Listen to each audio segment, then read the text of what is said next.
Assalamualaikum warahmatullahi wabarakatuh. Perkenalkan, nama saya Danis Arsabita dari absen 13. Nama saya Ocarina Susilo dari absen 30. Di sini kami akan mendiskusikan atau mendebatkan mengenai materi teori evolusi Darwin dan keruntuhan teori evolusi Darwin menurut Harun Yahya.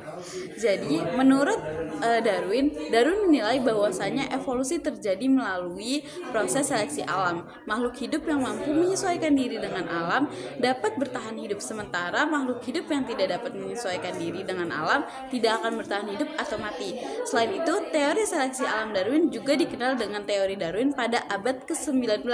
Ada dua isi penting dari teori tersebut, yaitu yang pertama, menyatakan bahwa semua makhluk hidup yang ada di bumi ini adalah hasil keturunan dari nenek moyang yang mengalami modifikasi.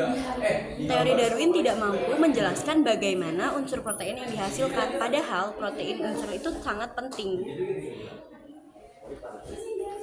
Menurut Darwin, proses mutasi genetik ini dari nenek moyang yang sama mengakibatkan terjadinya evolusi, yaitu memunculkan berbagai spesies baru. Selain itu, teori evolusi Darwin menyebutkan bahwasanya manusia berevolusi dari spesies kera yang bertentangan dengan konsep penciptaan manusia dari Harun Yahya.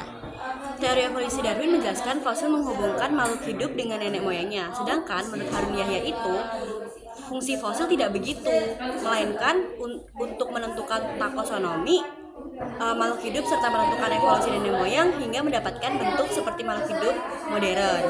Nah, menentang kera, teori Darwin tentang manusia yang mirip dengan kera itu kayak dia tuh prosesnya tuh nggak akan pernah sama gitu loh. Jadi karena mencapai tingkat dari kera itu kan hewan ya, kecerdasan manusia sama hewan itu nggak akan pernah sama gitu loh.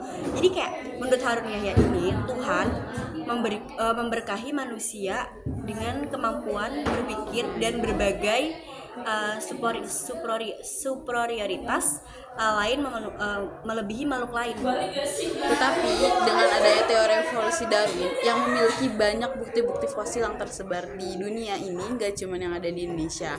Nah, apabila hanya terdapat bukti-bukti yang tidak lengkap atau bukti-bukti yang tidak lengkap untuk mendukung penjelasan rasional terhadap gejala alam, maka gagasan hasil telaah disebut juga sebagai teori. Sedangkan apabila gagasan itu sama sekali belum disertai bukti yang diperlukan, maka gagasan itu dapat disebut juga hipotesa. Dan sementara hasil dari Harun Yahya itu hanya berdasarkan dari kitab suci agama dan juga dari cocokologi.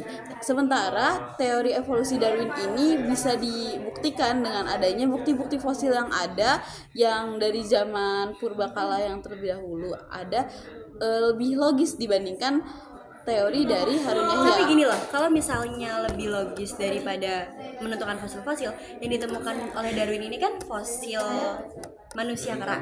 Ya. Berarti kita sama kayak manusia kera dong. Di sini yang dilihat adalah struktur dari yang dilihat fosilnya adalah dari struktur tubuhnya, bukan dari struktur otaknya. Cukup sekian debat dari kami. Lebih kurangnya mohon maaf. Wassalamualaikum Assalamualaikum warahmatullahi wabarakatuh.